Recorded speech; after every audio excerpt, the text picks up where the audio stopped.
சனி பகவான் நீதி மற்றும் கர்மாவின் கடவுள். சனி பகவான் மற்ற தெய்வங்களுக்கே பயத்தை வரவழைக்கும் சக்தி மிகுந்த கடவுள். ஸ்ரீராமர், கிருஷ்ணர் மற்றும் ஆஞ்சநேயர் போன்ற தெய்வங்களும் கூட சனீஸ்வரரின் ஆற்றலை அறிந்து விழிப்புடன் இருந்தார்கள். பிறப்பு மற்றும் சக்தி. சனி பகவான் சூரியக் கடவுளான சூரிய தேவன் மற்றும் சாயா தேவியின் மகனாவார். அவர் பிறந்தபோதே அவருடைய பார்வை சூரியனையே இருட்டாக்கும் அளவுக்கு பலம் வாய்ந்ததாக இருந்தது. நீதியின் அதிபதி சனி பகவான் கர்மா, செயல் விளைவு மற்றும் நீதியின் ஆட்சி செய்பவர். மனிதர்கள் செய்யும் ஒவ்வொரு செயலுக்கும் உரிய விளைவை அவர் துல்லியமாக திருப்பிக் கொடுப்பார். இந்த விதி தெய்வங்களுக்கும் பொருந்தும். இராவணன் கதை. அசுர அரசனான இராவணன் ஒரு முறை சனி பகவானை கட்டிப்போட முயற்சித்தான். அதற்கு பதிலாக சனி பகவான் தனது பார்வையை இராவணன் மீது செலுத்தினார்.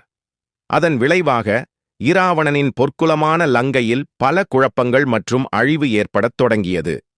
7.5 சனியின் சுழற்சி.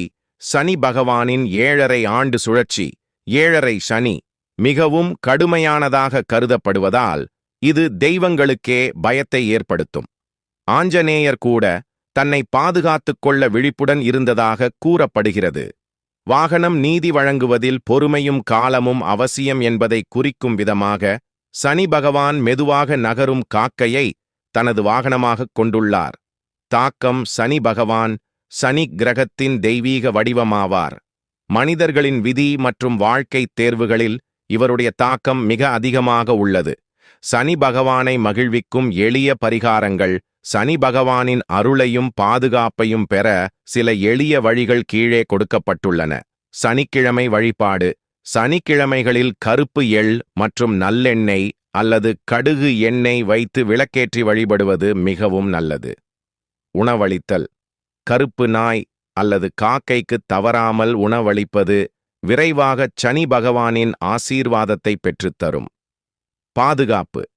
இரும்பு மோதிரம் அணிவது சனி பகவானின் பாதுகாப்பை உங்களுக்கு அளிக்கும். மன்னிப்பு. நீங்கள் யாருக்காவது தவறு செய்திருந்தால் சனி தசை தொடங்குவதற்கு முன்பே அவர்களிடம் மன்னிப்பு கேட்பது மிகச் சிறந்த பரிகாரமாக கருதப்படுகிறது.